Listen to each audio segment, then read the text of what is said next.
Well, hello there, and welcome to my Facebook Live. If you're watching this and you are new to my Facebook page, or you're even watching this in my Facebook group, Music Education Connection, then I want to introduce myself first of all. I'm Jessica Peresta, and I love sharing any tips about music education. And so this month I'm kind of talking a lot about teaching music in general, but teaching songwriting, singing, instruments, and movement. And this week, we're going to talk about that dreaded word improvise. And I'm telling you, it's a scary word if it's new to you. I've had so many questions emailed to me. Someone this week, even in my Facebook group, man, you guys, and I love reading comments and questions because every time I nod my head, yes, that was me. That was my experience. Yes, yes, yes. And so basically, she said she opened up this cabinet of Orff instruments and just kind of stared at the Orff instruments like, well, what do I do with these? I know that feeling so well. So without going into a huge spiel about my background, because I've talked about it a million times, but I want to tell you that when I first started teaching, I had no instruments, like zero. Actually, I take that back. I had a broken tambourine, okay, or a hand drum. I can't remember. It was a broken something with a circle instrument. And but I had no Orff instruments, nothing. And so, first of all, it was a little discouraging seeing, Miss Sally Sue down the street with her 100,000 xylophones. And I'm sitting here like, I don't have anything. My school hadn't had music for 7 years. And so therefore my students hadn't had music for 7 years.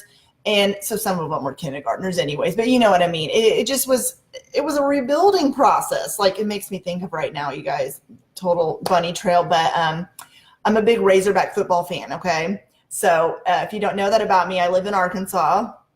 And right now, if you watch sports at all, and if you don't, that's okay. But if you watch sports at all and you've seen the Razorbacks, anything about them, yeah, we're the team that lost by 40 points last week because we have a new coach and we're rebuilding. Anyways, it made me think of that. Sorry, back to what we were talking about, Bunny Trail City. So basically in my music classroom, I was rebuilding the program. And so I didn't have much. But this is back to the topic. Sorry, that was another bunny trail. I wanted to talk to you about if you are new to improvising, and if you want to listen to more about how to get started with songwriting and composing, I left a link to a blog post I wrote about it, and there's a podcast episode link in there that you can listen to that's included. It's like at the very beginning of that blog post. Click the link and you can hear the podcast episode. But I wanted to talk today on Facebook Live, a little bit different than those topics, about improvising. So first of all, what I want to tell you, okay, if you are new to the word improvise and you're an elementary music teacher, or if you're watching this and you're a secondary music teacher or private studio teacher or a whatever teacher, improvising is not as scary as it sounds, okay?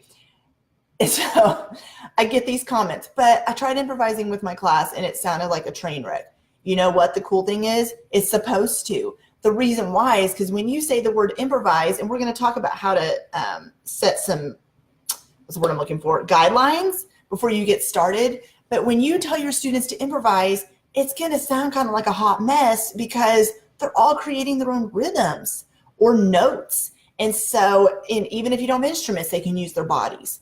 So I'm going to tell you ways I got started with teaching improvising and how you can, if you have instruments or you don't. The first thing I want to tell you to do is to take a deep breath. I don't do yoga, and if you do, great. But just basically, I feel like with any approach to teaching elementary music, anything that's new, that it's intimidating. And it's can I do this? Okay, I learned this at a workshop. Or I learned this in one of my Orff trainings, or I learned this from the teacher down the street, and she does this in her classroom, and I don't know if I can do that. I don't know if my students will respond. I don't know. And by the way, my eye right here looks like, this one looks like I got punched in the face. It's the lighting. I noticed that on another video. Sorry. I don't have see if I turn, it's fine. Anyways. But you can. Just what I want to tell you with any aspect of teaching elementary music, especially because that's what I'm talking about right now. And if you're a new teacher, that just start slowly. You will learn as you go. You will build it up over time, and you will be more comfortable the more you do it. So let's get back to improvising. The first thing you can do is, let's start with rhythms. Don't even attempt to do any improvising on instruments, because you will literally be like, and your principal will walk in and say, what's going on here? Are you just having the kids beat on instruments during music? And you're like, no, I'm doing this new thing called improvising, and it's a little confusing and it's loud, and I know that. So what I want to tell you when you start with improvising is to start with your students' bodies. Use body percussion. Very first thing you do before you transfer to instruments, because they need to get comfortable with learning what improvising means, just like you do, right? If it's brand new, you've never done it, or you're uncomfortable, then just start with using your body, and they can echo what you're doing. So we talked about setting some guidelines. Here's an easy way to get started with improvising. So for instance, you have a drum, right? Here's my pretend drum, which I forgot to grab one, but here, but we're gonna use our body percussion first. So actually I'll just use my hands. So you say, I'm gonna teach you a rhythm, and we're all gonna do it together for the first, let's say 8 beats. I was gonna say 16, but let's start with 8. So for instance, ta, ti, ti, ta, ta, ti, ti, ti, ti, ta, ta. Your class echoes that, ta, ta, ti, ti, ti, ti, ta, ta. Then you say, let's do it again, but let's do it together. 1, 2, ready, together. Ta, ti, ti, ta, ta, ti, ti, ti, ti, ta, ta. Then repeat it. You could have them do it like 4 times or whatever, okay? So you designate how many times you want them to do that rhythm. You just have them echo. They echo first, then you do the rhythm together. Then the next step is you say, okay, so we've done that rhythm of 8 beats 4 times. Now, when we get to the end of that 4 times, I want you to keep creating a rhythm on any part of your body. You can pat, no, you can't see my legs, but you can pat, you can snap, you can clap, or you can stomp in place. If you don't want them to stomp and you just want them to stay in their seats, then just use clapping, snapping, and patting. That's a tongue twister kind of. So you say, okay, so we've done that that rhythm we did together for 16 beats or 8 beats or 4 beats or 12 beats, whatever you designate, and we've repeated it. Then you say, okay, we get to the end, you're going to call out, okay, we're going to improvise. And you've already explained to them what improvise means. It means to make up a rhythm that fits kind of in with the rhythm that you've done together. Explain to your students that the first time they improvise, they're going to think it sounds terrible. They're going to not be used to listening to the students around them, and it may sound like a train wreck, and that's okay. So your guidelines are, they make up a rhythm, they keep clapping, patting, snapping, or stomping for as many beats until you say 1, 2, back together. Then they go back to the rhythm that you played at the first time. Ta, ti, ti, ta, ta, ti, ti. They go back to that. So basically it's A, B, A. This is the simplest way to get started with improvising. A section, you count a rhythm that your class will play together. B section, everybody improvises, which means they're going to make up a rhythm as they go. And then you go back to A section. So let's go back to improvising. So ways to get your students started. You've told them how many beats that it can be. You tell them it can be any rhythm. They don't even need to count it out loud, just whatever their body feels like doing. They could even do the same rhythm you just did together, but maybe just change up 1 or 2 beats. They can just do a steady beat the whole time. They can just do a simple rhythm, whatever. And you're going to see them listening to what's going on around them, and they're going to be a little confused. And they're going to be like, am I doing this right? I don't know. It sounds confusing. And that's okay. So basically, let's say we're improvising, right? Pretend I'm a student. And you're going to say, or you're improvising with them. You're the teacher, sorry. You're going to say 1, 2, back together. And then everybody will come back together. And it's going to sound really cool because it's unified, together a rhythm, and then a bunch of different ones going on. It's going to sound crazy. And then back together. So that's how to get started improvising with rhythms. Then, if you're brave enough, then you can transfer that to instruments, right? That's only when you're comfortable doing that. Then, same thing when it goes for melodic instruments.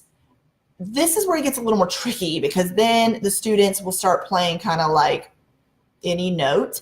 So my suggestion for that is the same thing. You have, a mallet instrument or even recorder, and your students are playing not even necessarily melodies, but an ostinato or a continuing rhythm on the xylophone or whatever melodic instrument you choose, even if it's ukulele. And what they're doing is you're doing the same pattern. So maybe it's C and E, C and E, C and E, C and E, C and E, C and E, ta, ta, ti, ti, ta. They do it together over and over and over. If you don't have enough mallet instruments for everyone, then everybody will just pat their legs together. They're still keeping the same rhythm. So if you're like I was starting out, I had a total of 5 Orff instruments when I finally got xylophones in my classroom. So what I would do is have a group of kids, and I would kind of keep track on a piece of paper or something of who got to play them that day, or partner up and one person can play the C while the other one plays the E, so you could have 2 at each mallet instrument. So you have maybe a group of kids or half of the class doing that, while the other half is still improvising rhythms using body percussion or rhythm instruments. So to improvise on mallet instruments, to start out, set 2 notes that they can improvise on.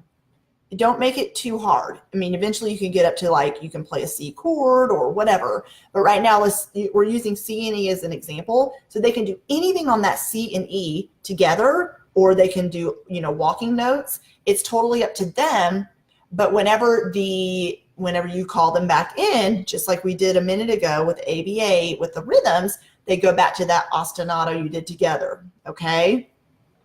So these are simple ways. We're just talking today about getting started. Now, once you get more comfortable with it, then there's a lot of more ways to improvise that you can build upon, okay? And we're not going to talk about all those today, but these are ways to just get started with improvising. If it's intimidating you, I promise you that just doing it once, you'll get more comfortable and your students will get more comfortable and they are going to love it. Kids love to create music, not just to learn it. And letting them use their creativity is amazing. And you'll see their creativity come out that you didn't even know they had in them. It's so much fun. All right, y'all. I will be back here next week to talk about a new topic. Make sure you check out that blog post that's called Why Teaching Songwriting in Elementary Music Isn't Scary. And there's a podcast episode in there to listen to as well. All right, I'm going to go because I'm going to hop on a Facebook Live in my closed Facebook group that's just for students of the Elementary Music Teacher Academy. All right, y'all, I'll be back here next week and I will talk to you soon. Have a great rest of your week. All right, bye.